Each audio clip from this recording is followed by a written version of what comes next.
Quero correr, não tenho tempo a perder.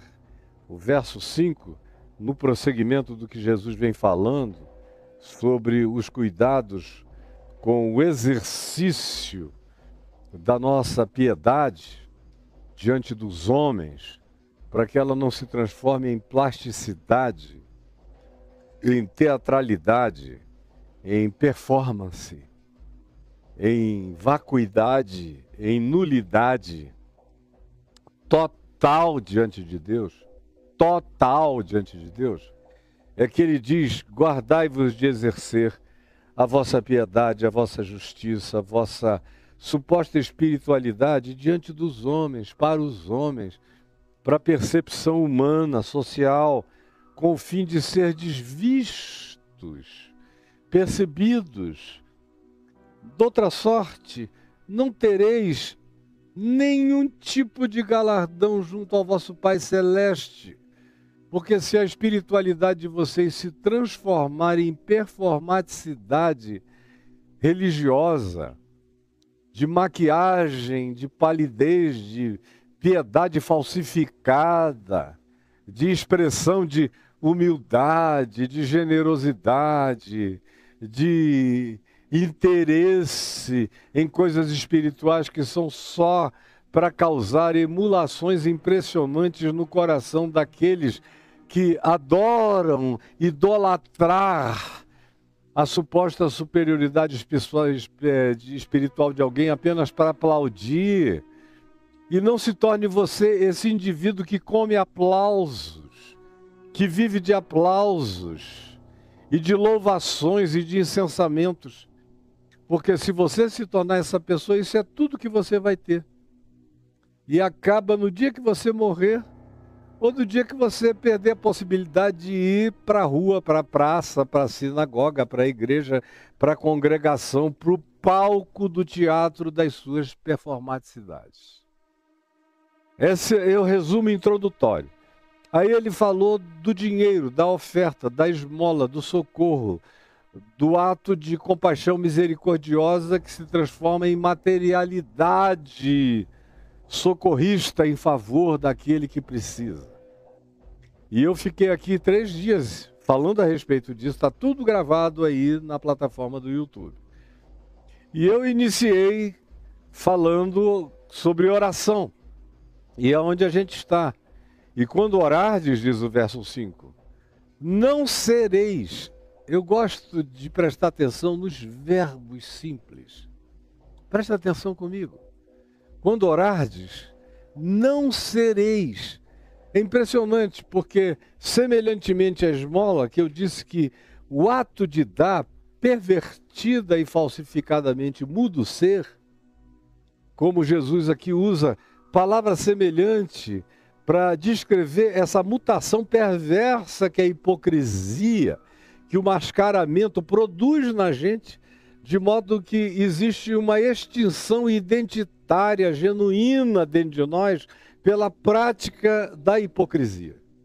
Ninguém pratica a hipocrisia contínua, recorrente, consistentemente, sem que sofra uma alteração profunda, radical e às vezes imutável de caráter, quando se transforma num vício existencial horroroso, que é um dos mais condicionantes e perversos que podem alcançar a vida humana.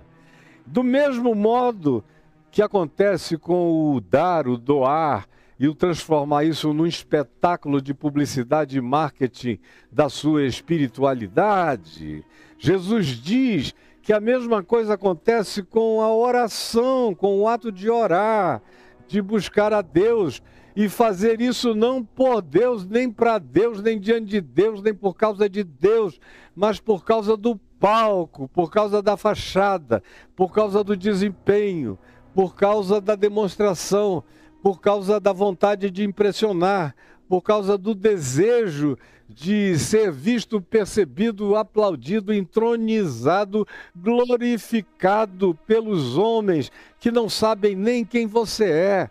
A mentira da sua vida, a mentira do teu casamento, a mentira da tua paternidade, a mentira do teu olhar sempre impuro, lascivo, desejoso, cobiçoso, de sorte, da ganância em todos os níveis. E aí você mostra uma vida para o lado de fora e se transforma apenas numa sepultura bem pintada, enquanto por dentro você é uma acumulação de corpos espirituais em estado de putrefação.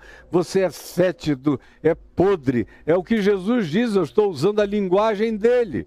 E em relação à oração não muda nada, é tudo a mesma coisa. Quando orardes, preste atenção, não sereis. Não sereis. Porque a oração pode você ser para o bem, pode fazer você ser para o mal. A oração muda a gente. Mais do que tudo. Eu aprendi isso muito, muito cedo. Antes mesmo de me converter. Na minha adolescência. Convivendo com o reverendo Antônio Elias e a dona Maria José na casa deles, por causa dos filhos deles e dos amigos dos filhos e do futebol e da bolinha que a gente jogava na casa do Ricardo Boechat, que era vizinho ali ao lado, e de todas as outras alegrias que me eram oferecidas de convívio social no bairro de São Francisco, que se tornou um lugar da minha alma até o dia de hoje. Eu não só cresci, mas fui pastor muitos anos lá, e os meus filhos, tenho filhos que moram no mesmo lugar até o dia de hoje, como é o caso do Davi. Então, é lugar da minha casa. E eu aprendi com a dona Maria José, que gostava de repetir isso, junto com o reverendo Antônio Elias. Essa coisa de dizer, olha, quando a oração não muda nada aparentemente à nossa volta, quando ela é feita com sinceridade na presença de Deus, ela muda é a gente. E eu me lembro que eu tinha 13 anos quando eu ouvi isso a primeira vez, e de lá para frente eu fiz todas as loucuras do mundo, mas esse princípio nunca saiu de dentro de mim.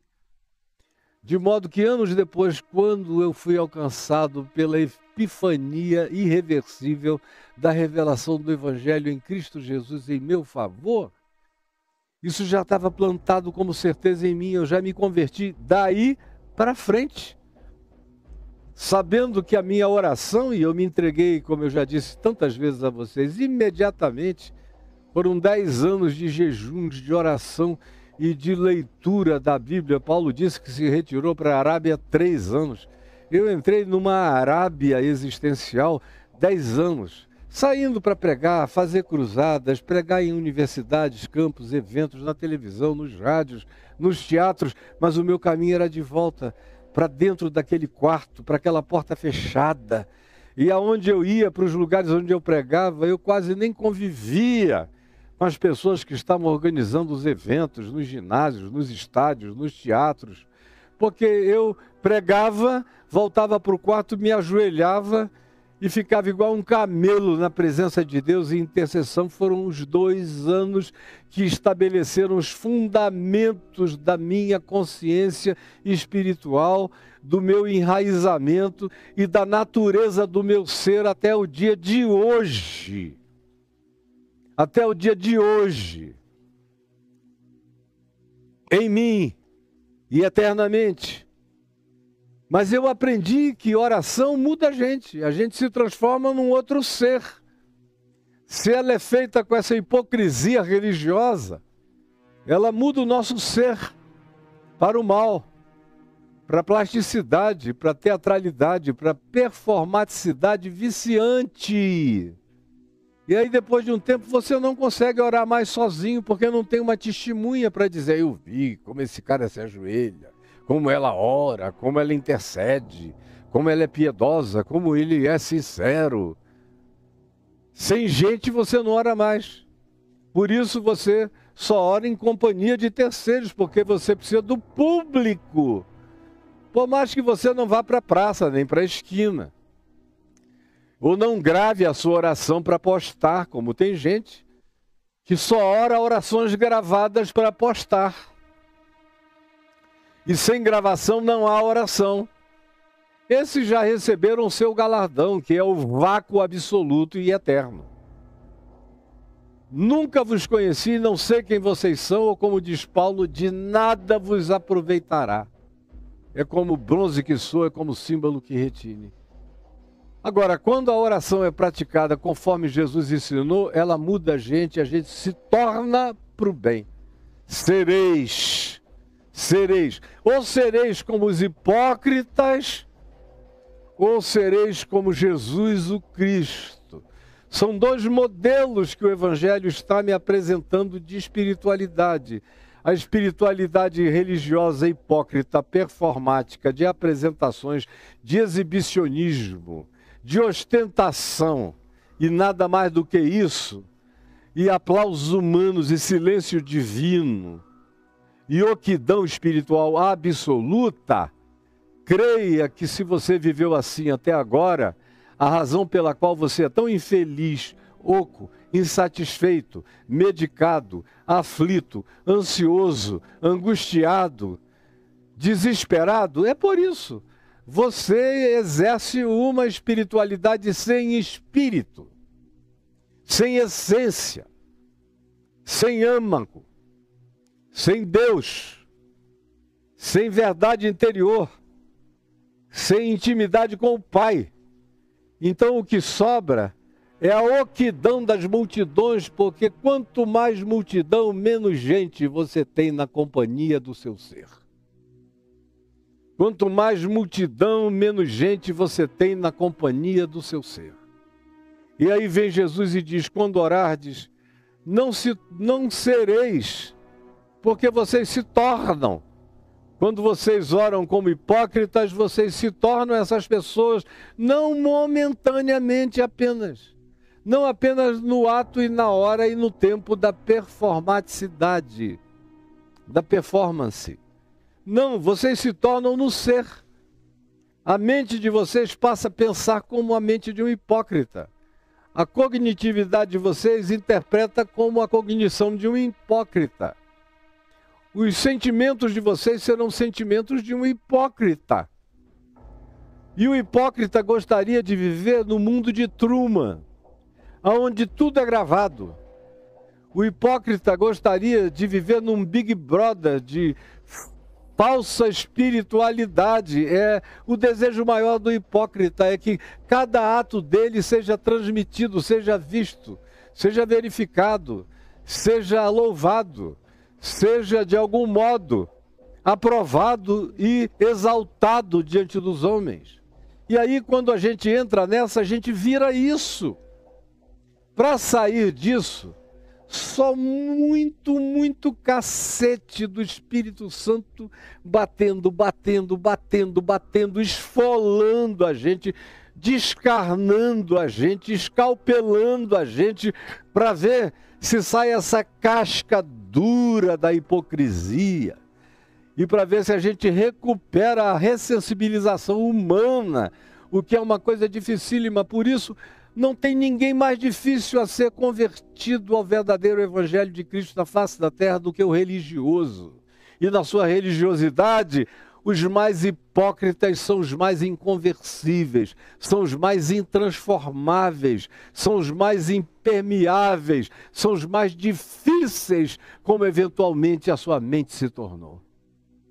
Quando orardes, não sereis como os hipócritas, porque se vocês orarem como os hipócritas vocês serão. E vocês se tornarão, e isso vai virar caráter, pensamento, mente, atitude, comportamento, ação. Isso vai virar você. O caminho mais rápido para a hipocrisia é a falsa espiritualidade. O caminho mais rápido para a hipocrisia é a falsa espiritualidade. Repita comigo. O caminho mais rápido para a hipocrisia é a falsa espiritualidade. Repita de novo comigo, em voz alta, aí onde você estiver. O caminho mais rápido para a hipocrisia é a prática da falsa espiritualidade.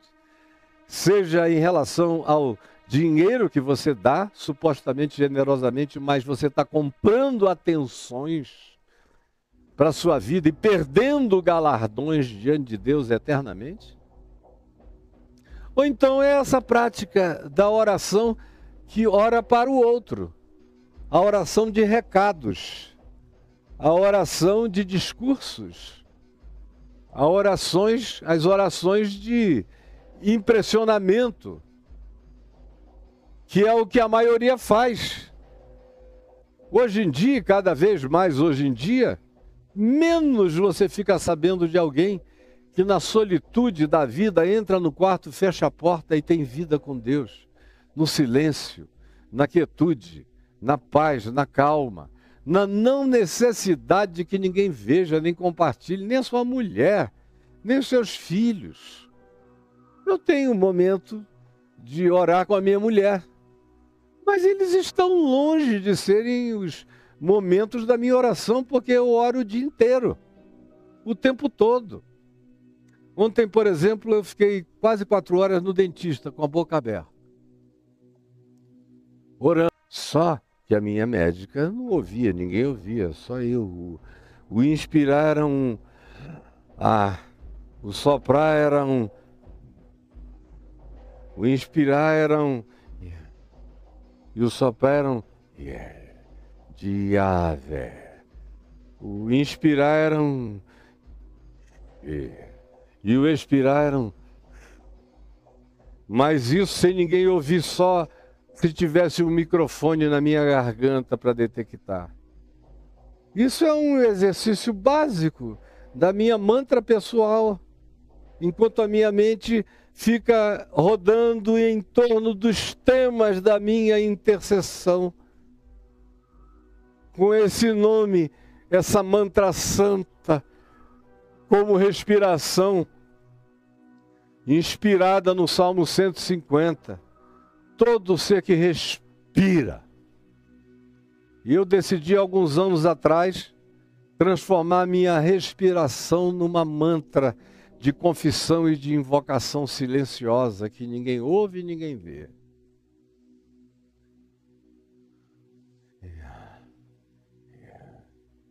Javé. Jesus. Senhor. E dentro de mim um volume de intercessão. Então, essa é minha, totalmente minha. Cada um desenvolva os seus modus operandi de fazer o círculo da oração, fazer um ciclo vicioso, que Paulo chama de orar em todo o tempo no Espírito. Que para mim também, eu aprendi por mim mesmo e para mim mesmo, a fazer os meus pensamentos viajarem por dentro da minha oração, mesmo quando eu estou zangado. Como recentemente eu tive um momento de umas 2 horas de muita zanga e chateação. E de repente eu falei, bom, eu já estou há 20 minutos zangado, sem fazer a minha zanga viajar por dentro da oração. E aí eu comecei a colocar a minha zanga dentro da oração. Não dura 1 minuto, 2 minutos, já era tudo, muda tudo, transforma tudo. E eu não estou te ensinando mágica, eu só estou te ensinando dinâmicas de natureza psicoespiritual, mental, e que condicionam o pensamento, a mente, a emoção, a atitude, educam, criam um trilho virtuoso dentro do seu ser.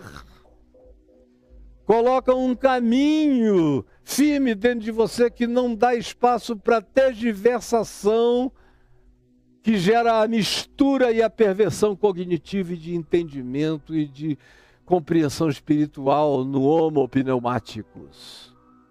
Cada um de nós aprenda a sua própria solitude da melhor maneira possível, porque é aí que você se torna quem você é. Não é no público que você se torna a pessoa que você é. No público, se você não tiver já alguém, se já não houver uma identidade plantada com aquela pedrinha branca sobre a qual eu falo muito, que é seu processo de individuação firmado dentro de você, você vai logo vivendo de uma espiritualidade pública, só de culto público em culto público, de palco em palco, de evento em evento. Você vira só um ente de performance. Você se torna uma inteligência artificial de performaticidade, de engano religioso e nada além disso. Entendeu? Entendeu? Quando orardes, portanto, não sereis como os hipócritas, senão vocês vão se tornar exatamente isso, porque esse é o caminho mais curto. Para alguém se tornar um hipócrita é através da perversão da espiritualidade. Porque eles gostam, os hipócritas, é outra palavra que você tem que internalizar, é a palavra gostar. Chega a um ponto que o cara só gosta disso. Como a grande maioria dos crentes. Se você der um conselho a ele, minha filha, meu filho, entra no teu quarto, fecha a tua porta e fala com teu pai que está em secreto sobre isso. Não precisa falar nem comigo, nem com ninguém. Não precisa pedir oração pública em lugar nenhum, que a oração pública é outro artifício, é outra armadilha, é outra arapuca. Em nome da piedade pública, o cara vai lá e diz que ele está preocupado, ou que ele quer interceder por alguém que está passando um problema muito grande, aí ele fofoca contando a história da pessoa em nome de um pedido de oração. Tudo isso que vocês fazem já no hábito. O que eu estou dizendo aqui, que é a naturalidade do Evangelho, para vocês, para muitos de vocês, já é a anormalidade. Porque vocês naturalizaram a hipocrisia dos fariseus na prática das diversas manifestações de espiritualidade de vocês. Então não sereis como, porque se fizerdes assim, sereis como? Tornar-vos-eis como eles. Não vos diferenciareis deles, é o que Jesus está dizendo. Porque eles gostam. Eles gostam. Assim como você aprendeu a gostar disso. Tanto é que você não gosta de nenhuma reunião que você chame de intimista, onde hajam 2 ou 3 no máximo reunidos em nome dele, como ele falou, em harmonia, em oração, em perdão, em graça. Não, isso não te serve. Oração para você fica cada vez mais poderosa quanto mais gente tem, quanto mais gritaria houver, quanto mais celeuma carregar. Parece que Deus é o Deus das celeumas, o Deus dos alaridos, o Deus das gritarias, o Deus das apoteoses, o Deus das sapucaís religiosas, das gritarias, das suas ousadias gritando, levantando a mão, da sua suadeira enlouquecida. Vocês gostam disso. Isso é viciante, é altamente viciante. Você quer saber o quão viciado você está? Determine fazer o oposto do que você faz até agora. Tem pastor que eu conheço, que são celebradíssimos no Brasil inteiro, mas que me dizem no particular, Caio, sabe qual é o meu maior problema? Eu até consigo convocar uma reunião de oração, ir lá orar numa vigília, ou nisso ou naquilo. Depois, na pandemia, agora tem muitos pastores que fazem reunião de oração através de plataformas de oração, de Zooms ou de outros do gênero.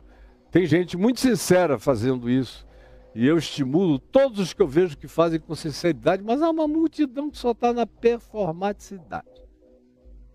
E aí, quanto mais eles oram, como diz o ditado popular, mais assombração aparece, porque aquela oração e nada é a mesma coisa. É quase uma invocação às presenças que habitam o vazio do espírito. A oquidão, a casa varrida e ornamentada, sem presença dominadora do mais valente Cristo morando em mim. Essa vaziez bem mobiliada é o lugar ideal para presenças malignas satanizadas. Cuidado, porque isso desperta gosto. E quando a gente aprende a ter gosto nesse tipo de espiritualidade, o cara diz, não, eu só vou para esses lugares. E quando ele tem vergonha de dizer que ele é assim, todavia, a gente sabe que ele é assim pelas escolhas que ele faz.